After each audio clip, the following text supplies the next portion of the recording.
So today I'm hanging out in the bee yard going through my colonies. I haven't had the chance to go through every colony after winter, and so I've been working on that the last few days. And a lot of people say you shouldn't touch your colonies until you get in the 70s or a certain point, sometimes in late April or whatnot. But there's a reason why. It's at least good to get in there and verify that you've got a queen laying. So let me give you an example of that. So there used to be a nuke right here, 3 boxes high.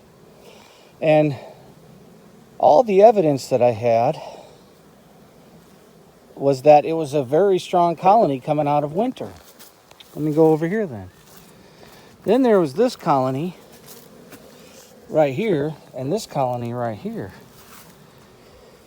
And those looked weak, and I was concerned about them. So after opening up these colonies, I noticed there was only about 4 frames of bees, and both were queen right and had a little bit of brood and eggs in it, but they weren't building up real fast.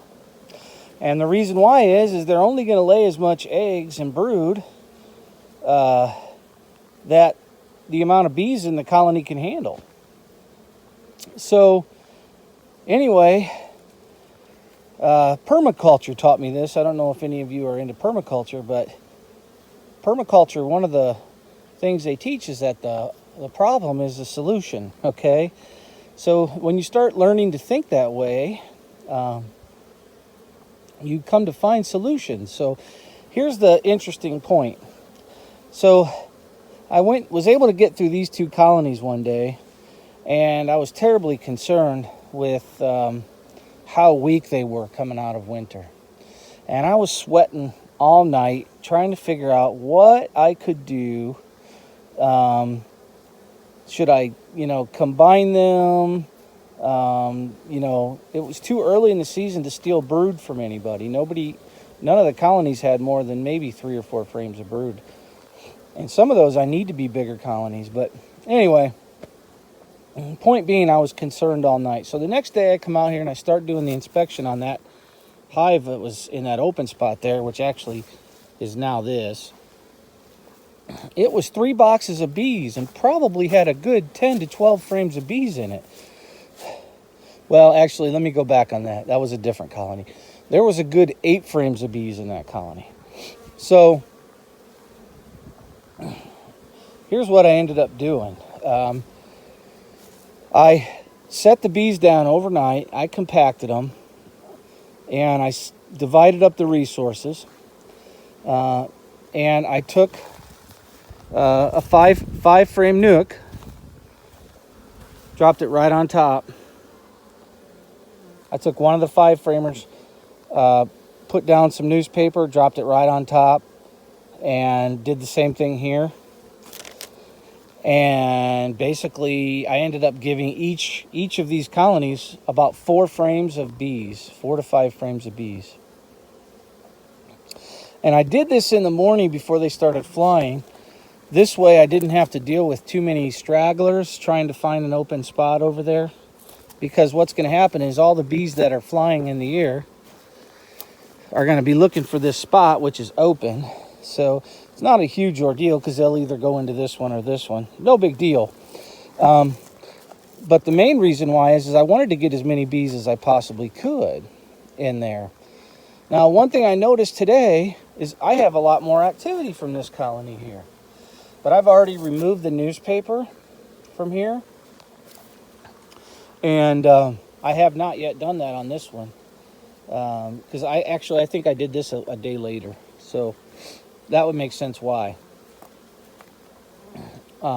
It's possible that not all the bees have migrated down into the box yet, gotten through the newspaper. But anyway, the point is had I not checked that colony over there, I would have thought they were a healthy colony, and all those bees down there would have gone to waste.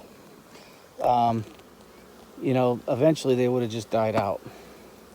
Or they would have gone into laying workers. But think about it, all winter long, and now they're working hard. They're not going to have enough brood, and they're going to die. They would have been dead in a few weeks, in my opinion, with the warm weather. So anyway, that's a lesson to learn. I hope that helps you out. It sure did help this colony out. There's a lot more activity for this little nuke. This one should see more activity in the next few days. I got a feeder on this one, I believe. I think I reduced it down to eight frames total with a 2-frame feeder in here. Let's see. Let me go around back.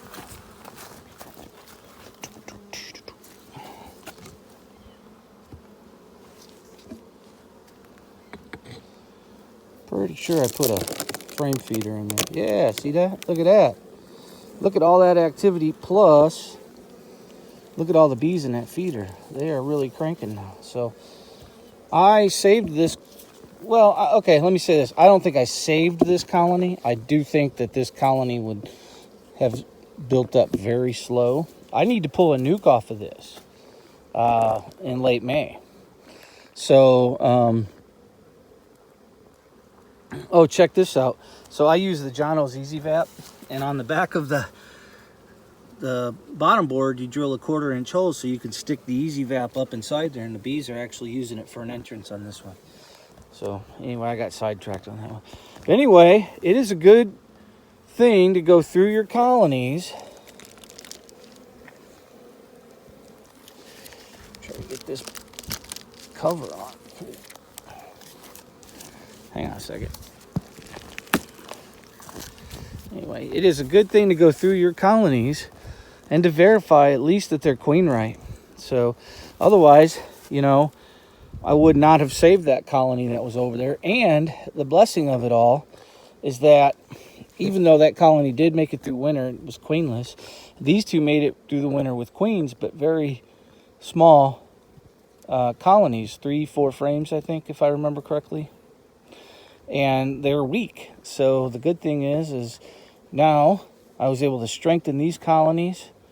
So it's just one of those things where, you know, somebody has to give up their life for another. I think we've heard that one before, haven't we? All right. So anyway, thanks for following along. Hope you have a blessed day.